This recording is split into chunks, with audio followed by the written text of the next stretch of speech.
everyone, it's Nico from Documenting Simple Living. Today I am going to make sourdough chocolate bread. The first thing that you're going to do is to start making your sourdough bread as you normally would if you were making just a regular loaf of white flour sourdough. So to do that, I measure out 200 grams of sourdough starter that's really active and bubbly.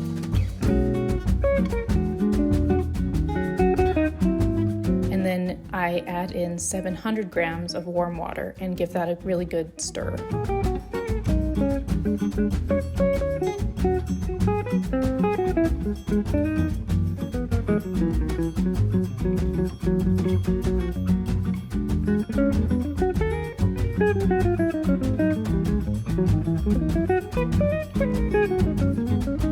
Then I add 100 grams of rye organic flour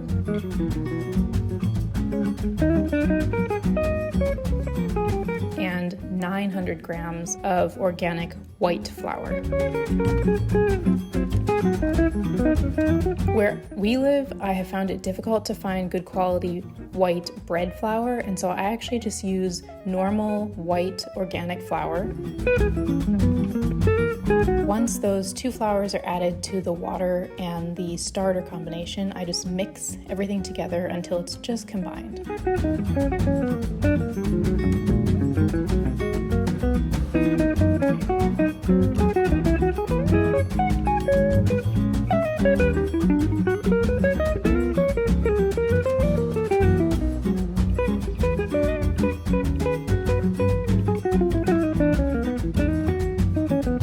Then I put a plate over the bowl and I leave it alone for about an hour.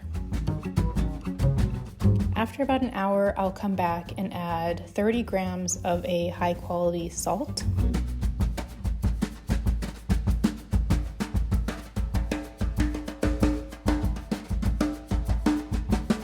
And then pinch it in and make sure it's very well combined in the dough.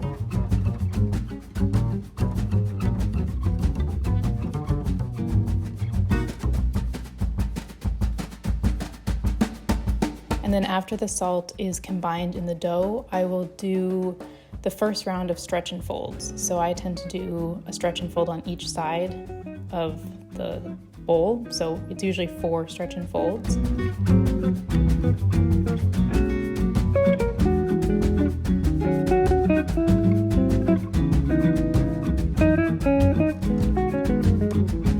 And then over the next 2 hours, every 30 minutes, I will do 1 round of stretch and folds. So I'll put the plate back over the bowl right now, and then in 30 minutes, I'll come back and do another round of stretch and folds. 30 minutes after that, again. 30 minutes after that, again.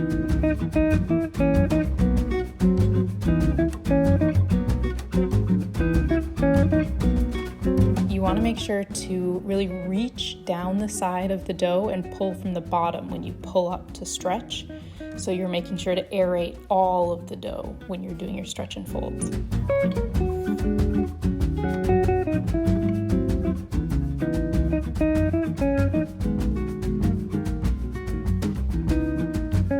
After 2 hours of stretching and folding, I will leave it sit in the fridge for about 5 to 6 hours. After it's sat in the fridge for about 5 to 6 hours, I am going to pull it out and divide the dough into 2 loaves.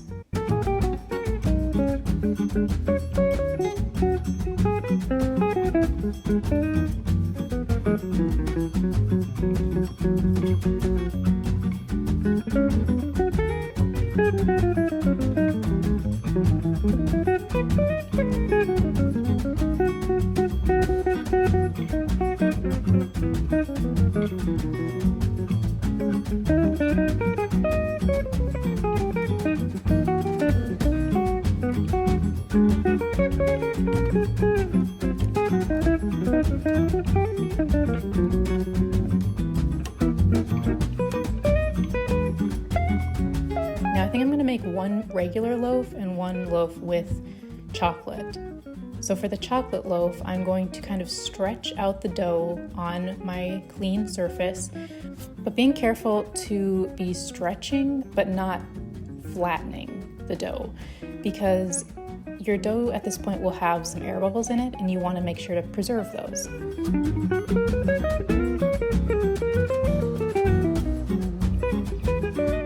Once your dough is pretty flat, I'm going to sprinkle my chocolate onto the dough.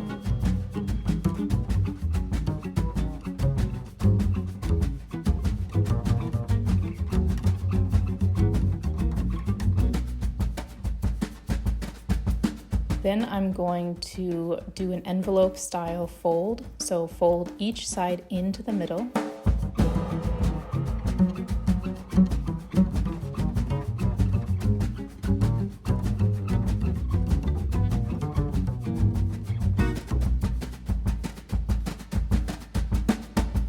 And then I'm going to start to bring some tension to the dough by kind of moving it on my surface and shaping it as I do that.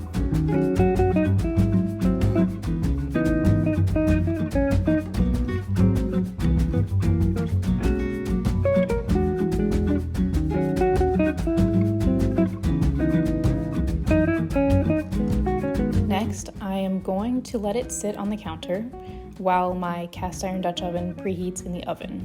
I like to preheat my cast iron Dutch oven for about 20 minutes. A lot of people leave it to preheat longer than that, but I tend to remember to put it into the oven for preheating about 20 minutes out from when I need to actually get it baking. And to be honest, 20 minutes preheated seems to work for me. So I'm going to preheat my oven to about 450 degrees Fahrenheit or 220 degrees Celsius.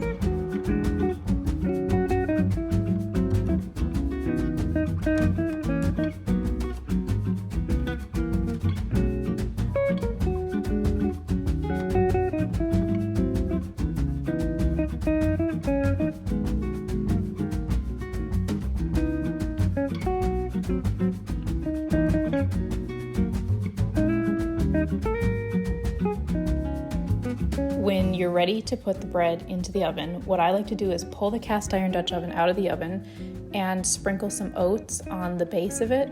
That's because I tend to not have parchment paper on hand, and oats are a good alternative to parchment paper. They help to make sure that the dough doesn't stick to the Dutch oven. So I sprinkle a very thin coating of oats on the bottom of the Dutch oven, and then I'll move my loaf into the Dutch oven and then into the oven. I will leave it covered in the oven for 20 minutes, and then I will leave it uncovered in the oven for 20 more minutes. Uncovering the dough in the oven helps to have it form that crust on top of the bread.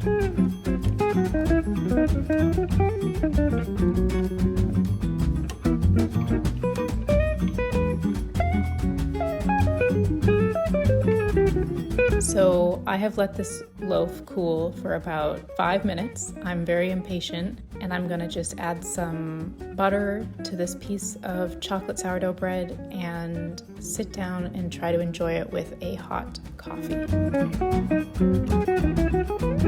This bread would also be delicious with some honey, or even toasted with some melted butter and cinnamon and sugar. I might give that a try tomorrow during my little rest time. I wanted to invite you to subscribe to the Documenting Simple Living newsletter.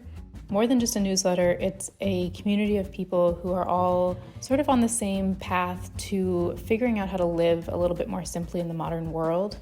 Oftentimes we think living simply today is buying a farm or a homestead and moving out into the country and having property and animals.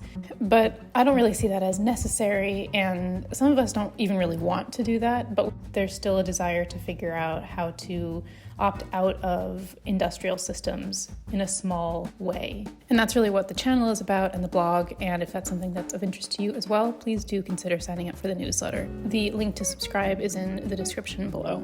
Thank you so much for joining me today, and I will speak to you in the next Documenting Simple Living video.